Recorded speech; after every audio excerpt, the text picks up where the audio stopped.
아직까지도 대마도가 한국 땅이냐 일본 땅이냐에 대한 찬반 논란은 끊이지 않고 있습니다. 생각보다 적지 않은 우리나라 국민들은 대마도를 일본 땅이라 말하곤 합니다.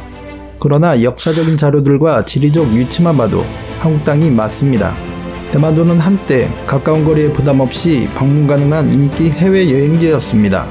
대마도의 여행객 중 80%는 한국인 여행객이며 2018년 대마도를 방문한 한국인 여행객이 무려 41만 309명이었으나 일본 불매운동 전개 이후 무려 90% 이상이 감소하였습니다.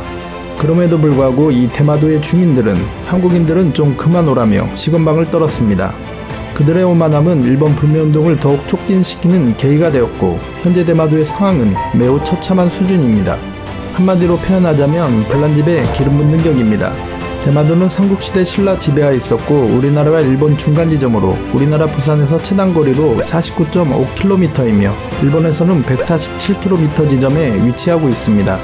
우리나라 부산에서는 정말로 가깝습니다. 날씨 좋은 날 태종대에 올라가서 보면 진짜로 대마도가 한눈에 보일 정도인데요.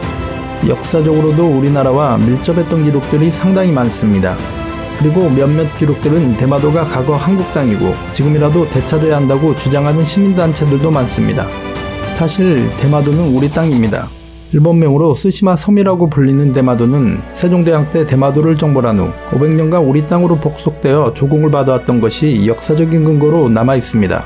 조선왕조실록 세종주에서 대마도는 경상도 계림 땅이었다고 기록되어 있으며 동국 여지 승람에도 대마도 대마주가 옛날 계림에 속해 있었다고 되어 있으며 1436년 대마도주가 조선의 대마도를 편입시켜줄 것을 상소해 그를 부산간직인 태소로 봉하고 대마도 지역 유지들에게 조선간직인 만호직을 주어 조선의 땅으로 관리해왔다는 기록이 엄연하게 존재합니다.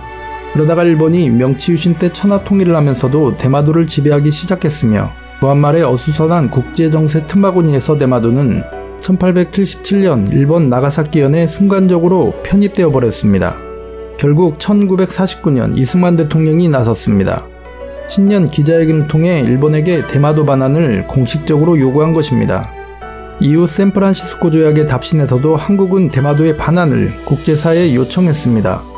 당시 샌프란시스코 조약의 초안을 미국으로부터 넘겨받은 나라는 총 16개국이었습니다.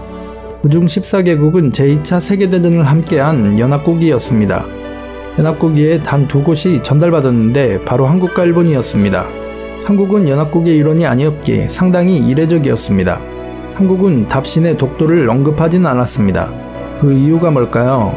답은 간단합니다. 독도는 당연히 한국의 영토였기 때문에 언급할 필요가 없었습니다. 본론적으로 미국 공식 문서의 관련 내용이 모두 고스란히 기록되어 있습니다. 대마도와 관련된 논쟁은 앞으로도 계속 이어질 것입니다. 또한 일본의 우익정치꾼들이 밑져야 본전으로 독도 망언을 쏟아내는 것도 학생과 국민들의 역사교육과 의식고취로 그 작태를 벌이는 것이며 우리가 대마도를 우리 땅이라고 주장할까봐 맞불 작전에 꼼수를 쓰고 있는 것입니다. 우리나라 땅 대마도는 한국 소유로 대한민국 국민들에게 사랑받아야 할 한국 영토이지만 일본이 불법 점거하고 있어 일본 불매운동이 표적이 된 지도 벌써 1년이라는 많은 시간이 흘렀습니다. 특히 대마도가 불매운동의 표적이 된 것은 일본인들이 한국인들은 좀 그만 오라며 시건방을 떨었기 때문인데요. 현재 대마도를 오가는 선박은 운항이 재개된 상태입니다.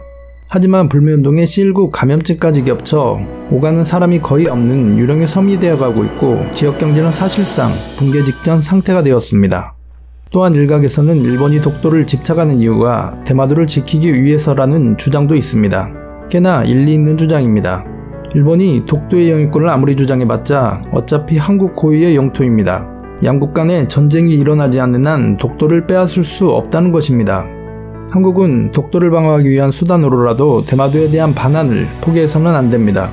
그리고 꼭 한국의 영토로 기속될 수 있도록 국제적 노력을 계속 해나가야 합니다. 일본의 속성 중 소위 쓰레기, 사무라이 정신이라는 게 있습니다. 강한 자에게는 머리를 조아리며 약한 자에게는 잘근잘근 짓밟는 정신인데요. 우리도 이제 어떻게 일본을 대할 것인지 심도 있게 고민해봐야 할 것입니다. 감정적으로 대처해서는 일본을 당해내지 못하며 그럴수록 일본은 우리를 더 짓누르려 할 것입니다. 아무리 국제관계가 힘의 논리로 돌아갈지언정 진실이 바로 설날은 반드시 찾아올 것입니다.